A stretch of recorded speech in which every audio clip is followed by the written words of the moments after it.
ప్రభునందు నాకు అత్యంత ప్రియమైనటువంటి వారలారా, మన ప్రభువును రక్షకుడైనటువంటి యేసుక్రీస్తు వారి యొక్క శుభనామములో మీ అందరికీ నా హృదయపూర్వకమైన శుభములు వందనములు తెలియజేస్తున్నాను. ఉదయకాల సమయంలో దేవుని వాక్యాన్ని ధ్యానం చేసుకుందాము.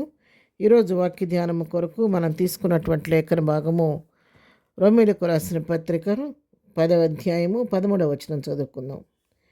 ప్రభువు నామమును బట్టి ప్రార్థన చేయవాడెవడో వాడు రక్షింపబడును. ఆమేన్. దేవుని నామమునకు మహిమ కలుగును గాక. ఇక్కడ శ్రేష్టమైనటువంటి లేఖన భాగాన్ని మనం చదువుతున్నాము. మరి అపోస్తలుడైన పౌలు రోమా సంఘస్థులను హెచ్చరిస్తున్నాడు. ఏమనంటే ప్రభువు నామమును బట్టి ఎవరైతే ప్రార్థన చేస్తారో వారు రక్షించబడతారు అని వాక్యం సెలవిస్తూ ఉంది. పిల్లరా, ప్రభువు నామాన్ని బట్టి ఎందుకు మనం ప్రార్థన చేయాలి అని మనం గమనించినట్లయితే, ప్రభువారు మన కొరకు చేసినటువంటి శిలువ బలియాగాన్ని మనం ఒకసారి జ్ఞాపకం చేసుకోవాలి. ఫిలిప్పీయులకు రాసిన పత్రిక 2వ అధ్యాయం మనం గమనించినట్లయితే, మరి 2వ అధ్యాయం 6వ వచనం చదువుతున్నాను. ఆయన దేవుని స్వరూపము కలిగిన వాడై ఉండి దేవునితో సమానముగా ఉంటాన్ని విడిచిపెట్టకూడని భాగ్యం అని ఎంచుకోలేదు, కానీ మనుషుల పోలికగా పుట్టి దాసుని స్వరూపము ధరించుకొని తను తానే రిక్తునిగా చేసుకొనను.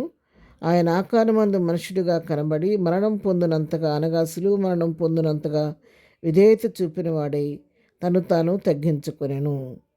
ఇక్కడ ప్రభువారు తండ్రితో ఒకడు ఉండటం కూడా సమానమైన భాగ్యం అని ఎంచుకోకుండా, మరి దేవకుమారుడైనటువంటి క్రీస్తు నరులమైన మన కొరకు ఈ భూమి మీదకి వచ్చి మరణం పొందినంతగా తను తాను తగ్గించుకొని రిక్తునిగా చేసుకొని మరి శిలువ మరణం పొందినట్లుగా మనం ఇక్కడ చూస్తున్నాం. ఆ ప్రభువు చేసినటువంటి ఆ బలియాగం వల్ల, శిలువలో ప్రభువు కార్చిన రక్తం వలన మన పాపాలకు క్షమాపణ, విమోచన కలుగుతుంది.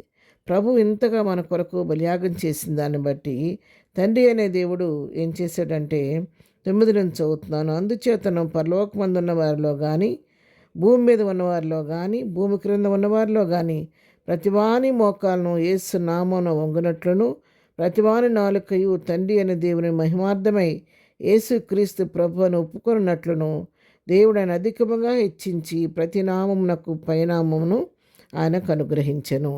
ప్రభువారు నీ కొరకు నా కొరకు చేసినటువంటి ఆ యొక్క బలియాగాన్ని బట్టి తండ్రి అనే దేవుడు మరి పరలోకమందు ఉన్నవారిలో కానీ, భూమి మీద ఉన్నవారిలో కానీ, భూమి క్రింద ఉన్నవారిలో కానీ ప్రతివాని మోకాలు యేసునామమున వంగాలని, ప్రతివాని నాలుక తండ్రి అనే దేవుని మహిమార్థమై యేసుక్రీస్తు ప్రభువును ఒప్పుకోవాలని ఆయన్ను అధికంగా హెచ్చించి ప్రతి నామమునకు పైనామం ఆయనకు అనుగ్రహించెను.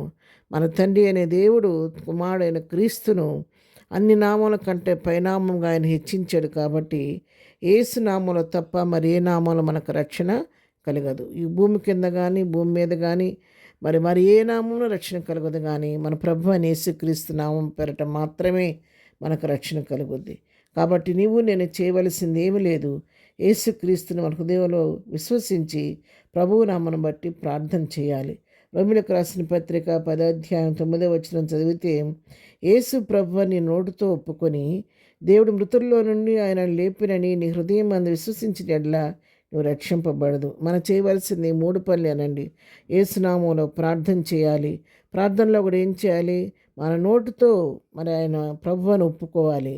దేవుడు మృతుల్లో నుండి ఆయన లేపాడని, ఆయన పునరుద్ధరణుడైన సంగతి మన హృదయంలో విశ్వసించినప్పుడు మనం రక్షించబడతామని వాక్యం సెలవిస్తుంది. ప్రియులారా, ఉదయకాలం దేవుని వాక్యం నీతో నాతో మాట్లాడుతుండగా, ఇప్పటికే దేవుని యొక్క రక్షణను కలిగి ఉంటే దేవుని నామానికి మహిమ. ఒకరింతవరకు రక్షణ పొందకుండా ఉండుంటే ఉదయకాలం ప్రభు నిన్ను పిలుస్తున్నాడు.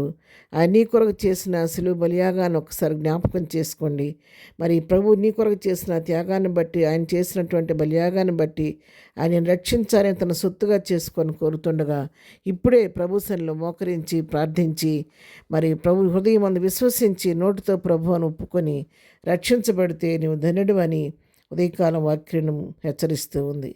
కాబట్టి ఆలస్యం చేయకుండా ప్రభువు యేసుక్రీస్తు ప్రభు నోటితో ఒప్పుకోండి, ప్రభు నామమున ప్రార్థన చేయండి. మీరు రక్షించబడి ప్రభు సొత్తుగా బిడలుగా మార్చబడతారు. ప్రార్థన. ప్రేమగల తండ్రి, నీ కొందనాలు. ఉదయకాలం మాకు ఇచ్చిన లేఖన భాగాన్ని బట్టి నీ కొందనాలు. ప్రభు నామను బట్టి ప్రార్థన చేయవాడెవడో వాడు రక్షించబడి నీ వాక్యం సెలవిస్తుంది. ఇంకా ఈ వాక్యం వింటున్న మా ప్రియులు ఎవరైనా రక్షణ పొందకుండా ఉంటే వారికి నీ రక్షణ దయచేయండి. రక్షణ పొందిన ఉన్నందరినీ స్థిరపరచండి, బలపరచండి, తొట్టుపడకుండా కాపాడండి. ఈ దినం మేము చేయ పని పాటలో తోడుగుండండి.